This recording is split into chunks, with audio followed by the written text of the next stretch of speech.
Hi guys, meron pala tayong laptop for sale sa mga naghahanap dyan at need ng laptop. Meron tayong 3 pieces dito. So unahin ko muna itong Fujitsu laptop Core i5 2nd Gen 4GB RAM, 500GB HDD. So ito po good for student, pang office work, pang presentation po ng inyong mga documents. At meron din naman tayo dito ang Dell laptop high-end specs Core i5, 8GB RAM, 128 SSD at malinaw ang camera. So open natin to. At makinis na rin to guys. Mapapansin nyo makinis na yung ating unit. So bagong dating lang to guys. So unahan na lang kung sino makakakuha nito. Good for work from home ng specs. Tapos good for student din as well. So pwede rin sa mga office work sa need na mataas ng specs. So buksan natin yung DX diag nya para makita nyo yung full specs. So, ayan. Zoom natin unti. Ayan. Core i5, 8GB. 8GB RAM. 8th generation na i5. So, 1.6 Hz to 1.8 Hz. Gigahertz, I mean. And, yung display niya, Ultra Graphics na to guys. Ayan o. Ultra Graphics na yung kanyang display. So, naka-SSD na. Gagamitin na lang. Ready to use. May MS Office na rin yan guys. So, MS Office. So, same lang din dito. Meron ding MS Office to na 2010. MS Office 2010. At meron din pa tayo dito isang Fujitsu laptop na same specs din halos sila.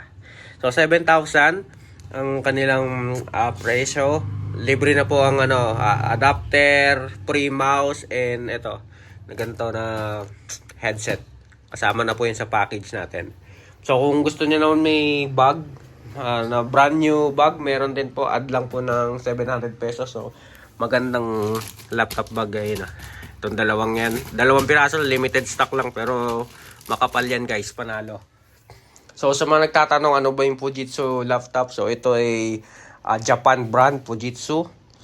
Sa mga hindi nakakaalam, isa sa pinakamatibay na laptop po ang Fujitsu. Yung iba ayaw ng Fujitsu kasi hindi nila familiar yung brand. Pero as a technician to, isa sa pinakamatibay yung Fujitsu ngayon. Bakit?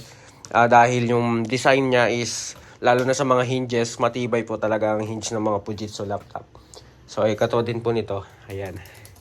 So, pinagkaiba naman nila, ito walang numpad keyboard. So, kasi itong isa meron. Ito guys, meron. So, mas malaki lang ang keyboard niya. Pero, same sila, 15.6 inches. So ako rin guys, may personal din tayo na Fujitsu laptop na ginagamit. Ang specs lang nito is dual core. So ayun lang yung natin, ginagamit na Fujitsu.